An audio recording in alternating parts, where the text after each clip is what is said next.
You are carrying a weight you were never meant to carry, and it is the reason you cannot breathe properly, even when you are sitting perfectly still. You think that by holding on tighter, you are keeping your life together. But the truth is that the very thing you are gripping is what is pulling you underwater. Most of us spend our entire lives with our fists clenched. We clench our jaws when we drive, we tighten our shoulders when we check our emails, and we hold our breath when we think about the future. We have been taught that holding on is a sign of strength. We are told to persevere, to grind, to push through, and to never give up. But there is a very big difference between perseverance and just being stuck. Think about a person holding on to a hot piece of coal, waiting for someone else to get burned. The only person getting hurt is the one who refuses to open their hand. Today, we are going to talk about what happens when you finally decide to let that coal hit the ground. We are going to explore the physical, emotional, and spiritual reset that happens the second you stop fighting against the current of your own life. By the end of this, you will understand why your body has been begging for this moment for years, and you will finally have the permission you need to just let it all fall away. Imagine you are walking down a long, dusty road. You are carrying a giant suitcase in each hand. These suitcases are filled with everything you are worried about.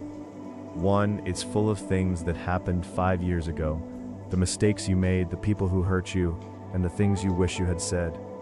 The other suitcase is filled with things that haven't even happened yet, the bills that might come, the health problems that might pop up, and the fear that you aren't doing enough. Your arms are shaking, your back is hurting, your heart is racing. Now imagine someone walks up to you and asks, "Why don't you just put them down?" In your head, you probably have a list of reasons why you can't. You might say, "If I put them down, I'll lose them," or "If I stop carrying this, everything will fall apart." This is the great lie of the human mind. We think our stress is what keeps us safe. We think that if we stop worrying about our problems, the problems will win. But let's look at the reality. Does worrying about a bill make the money appear? Does replaying an old argument in your head change what the other person said? No. All it does is drain your battery until you have nothing left for the present moment. Scientists have studied what happens to the human body when we stay in this clenched state. It's called chronic stress, and it keeps your nervous system in a state of high alert. Your brain sends signals to your adrenal glands to pump out cortisol and adrenaline. This was great thousands of years ago when we had to run away from tigers. But today, the tiger is a text message or a thought about the past.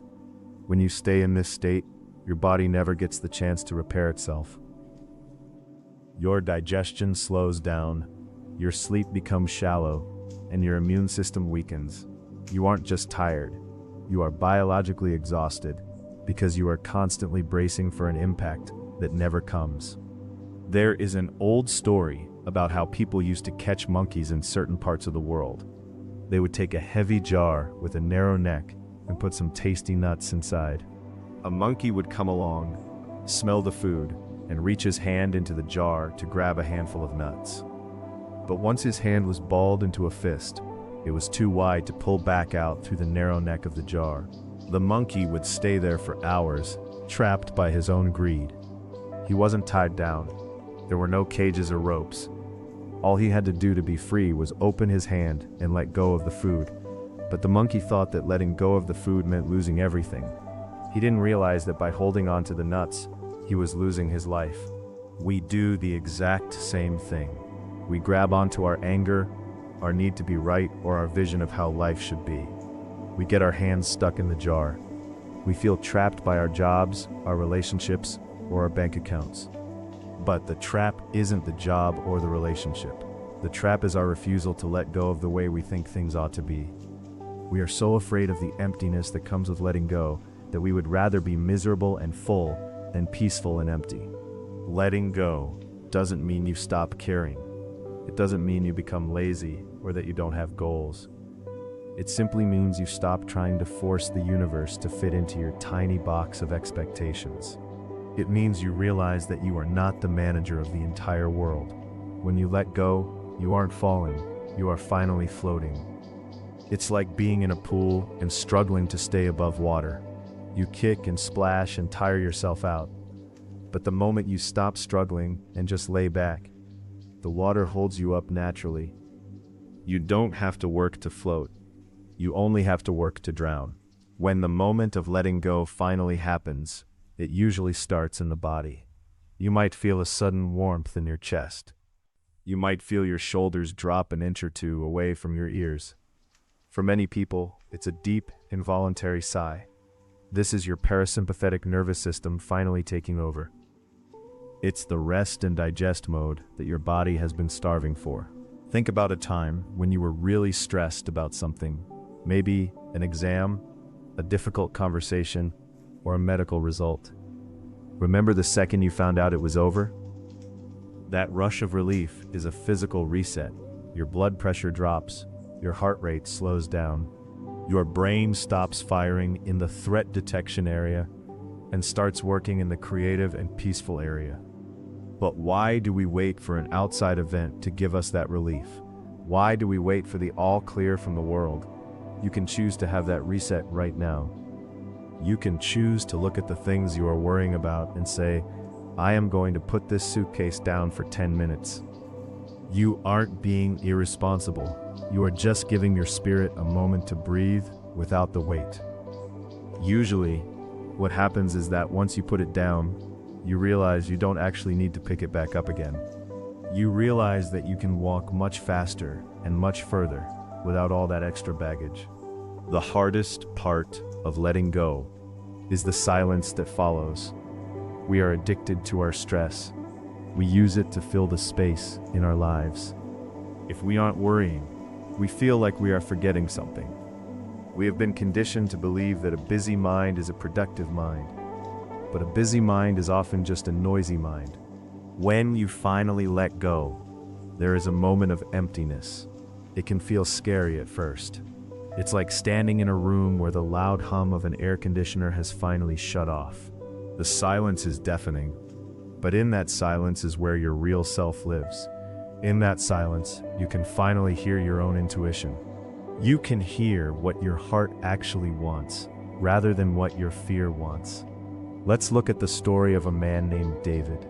David spent 20 years trying to please his parents by working a corporate job he hated. He carried the weight of their expectations every single day.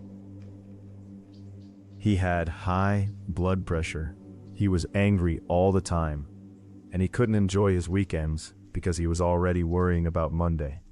One day, he realized he was the monkey with his hand in the jar. He realized that the nuts he was holding on to were just the hope that one day his father would say he was proud of him. David decided to let go. He didn't quit his job that day, but he quit the need for approval. He decided that he was already enough, regardless of what anyone else thought. The reset was instant. His health improved, his relationships got better, and ironically, he became better at his job because he wasn't doing it out of fear anymore. He was acting from a place of peace. You don't need a mountaintop or a week-long retreat to experience this. You can do it while you're washing the dishes or waiting in line at the grocery store. It starts with a simple check-in. Ask yourself, what am I clenching right now? Check your jaw. Is it tight? Let it go. Check your stomach. Are you sucking it in? Let it be soft. Check your thoughts. Are you arguing with someone who isn't even in the room? Let the argument end. You can literally say to yourself, I am letting go of the need to control this. Repeat this throughout the day. Every time you feel that clench come back, treat it like a signal. It's not a sign that something is wrong. It's just a sign that you've picked up the suitcase again. Over time, your body will learn that it is safe to be relaxed. You will start to move through the world with a sense of ease that people will notice. They will ask you what's different. They will wonder why you aren't as stressed as everyone else. The truth is, the world is always going to be a bit chaotic. There will always be bills, there will always be disagreements, and there will always be uncertainty. But you don't have to carry the chaos inside of you. You can be the calm center of the storm. When you let go, you aren't changing the world. You are changing the way you experience it. And that is the greatest reset of all. If you are feeling a sense of peace right now, I want you to know that this is your natural state. The stress and the worry are the intruders. The calm is who you actually are. You have spent so long being a warrior and fighting your battles, but it is okay to be a witness for a while. You can just watch life happen without needing to fix every single part of it. The moment you finally let go is the moment you start living. It is the moment your spirit has been waiting for since the day you started trying to carry the world on your shoulders. You are allowed to be happy. You are allowed to be at peace. You are allowed to let the suitcases stay on the ground. Breathe in the silence, enjoy the stillness, and remember that you are supported by the very life you were so afraid of losing. Subscribe to Calm Pathway for more moments of peace just like this one.